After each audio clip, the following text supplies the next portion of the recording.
Pada slide ini, kita membahas kelebihan dan keterbatasan regresi. Dari sisi kelebihan regresi, termasuk metode yang mudah dipahami dan mudah diinterpretasikan. Hasilnya dapat dijelaskan dalam bentuk persamaan, sehingga kita bisa mengetahui arah dan besaran hubungan antar variabel. Regresi juga kuat untuk prediksi dasar, dapat digunakan lintas bidang ilmu, dan menjadi fondasi penting bagi metode machine learning yang lebih lanjut. Namun, regresi juga memiliki keterbatasan. Model ini sensitif terhadap spesifikasi, artinya pemilihan variabel yang kurang tepat dapat menghasilkan kesimpulan yang keliru.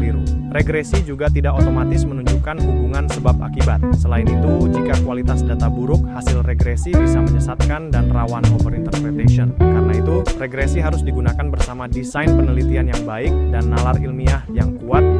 Pada slide ini, kita menyederhanakan kembali makna regresi. Regresi dapat dipahami sebagai alat untuk membaca hubungan antar variabel. Artinya, regresi membantu kita mengetahui apakah satu variabel berkaitan dengan variabel lain, seberapa besar pengaruhnya, dan apakah hubungan tersebut dapat digunakan untuk memprediksi nilai tertentu. Dalam data science, regresi banyak dipakai untuk menjelaskan hubungan, membuat prediksi, dan mendukung pengambilan keputusan. Contohnya, pada bidang fintech dan blockchain, regresi dapat digunakan untuk analisis transaksi digital, prediksi risiko kredit, dan blockchain analytics. Dalam kesehatan, regresi membantu memprediksi risiko penyakit atau menilai efektivitas pengobatan. Pada smart city dan logistik, regresi dapat digunakan untuk optimasi rute dan prediksi permintaan. Sedangkan dalam pendidikan, regresi membantu menganalisis faktor yang memengaruhi prestasi belajar mahasiswa.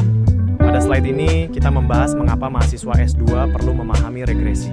Pertama, regresi merupakan dasar penting bagi AI dan machine learning modern. Banyak model prediktif yang lebih kompleks tetap berangkat dari konsep hubungan antar variabel seperti yang dipelajari dalam regresi. Kedua, regresi melatih cara berpikir berbasis data, yaitu kemampuan menganalisis masalah secara kuantitatif, sistematis, dan logis.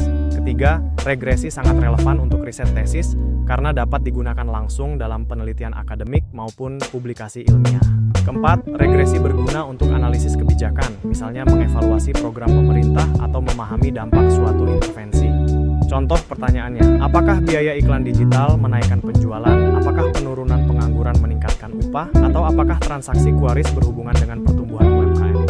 Pada slide ini, kita melihat posisi regresi dalam statistik dan AI. Regresi dapat dipahami sebagai jembatan antara teori, data, dan keputusan. Dalam statistik, regresi digunakan sebagai alat inferensi dan estimasi, misalnya untuk menguji apakah suatu variabel benar-benar berhubungan dengan variabel lain. Dalam ekonomi, regresi dipakai untuk analisis kebijakan, seperti melihat pengaruh inflasi, pengangguran, atau suku bunga terhadap indikator ekonomi tertentu. Dalam riset sosial, regresi dapat digunakan sebagai alat uji hipotesis. Sementara itu, dalam data science, regresi menjadi alat prediksi numerik, misalnya memprediksi harga, permintaan, atau risiko. Bahkan dalam machine learning, regresi menjadi fondasi supervised learning. Karena itu, regresi relevan di banyak bidang modern, terutama ketika kita ingin mengambil keputusan berdasarkan data.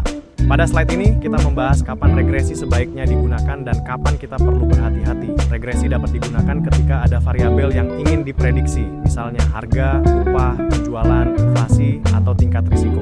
Regresi juga tepat digunakan ketika peneliti memiliki dugaan hubungan antar variabel, misalnya apakah biaya iklan memengaruhi penjualan atau apakah pengangguran berkaitan dengan upah. Selain itu, data yang digunakan harus tersedia dalam bentuk angka, karena regresi bekerja dengan perhitungan kuantitatif. Regresi juga bermanfaat ketika peneliti ingin mengukur besarnya pengaruh suatu variabel. Namun, regresi tidak boleh langsung digunakan jika datanya terlalu sedikit, variabel tidak relevan secara teori, tidak ada teori pendukung yang kuat, atau hubungan antar variabel sebenarnya bukan linear.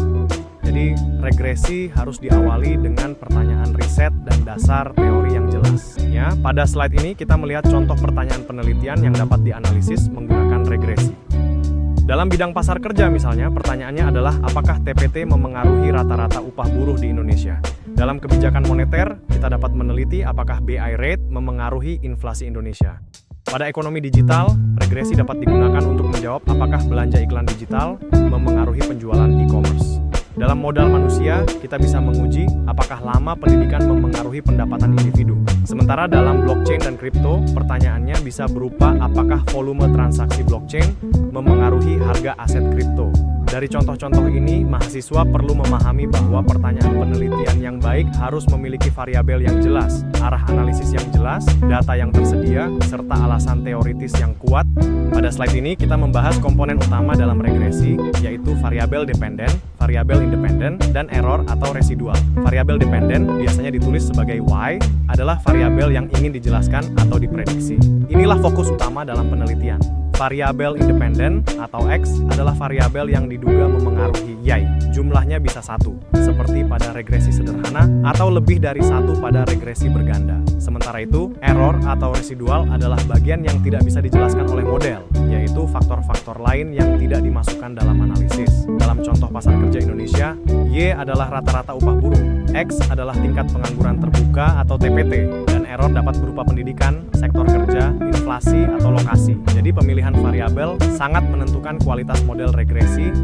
Pada slide ini, kita membahas perbedaan antara korelasi dan regresi. Korelasi digunakan untuk melihat apakah dua variabel memiliki hubungan, misalnya apakah keduanya bergerak bersama. Hasil korelasi biasanya berupa koefisien korelasi, yang menunjukkan kuat atau lemahnya hubungan. Namun, korelasi bersifat dua arah dan tidak secara langsung menentukan mana variabel penyebab dan mana variabel akibat. Selain itu, korelasi juga terbatas untuk prediksi. Berbeda dengan korelasi, regresi digunakan untuk mengukur pengaruh dan membangun model hubungan antara variabel X dan Y. Dalam regresi, posisi variabel lebih jelas.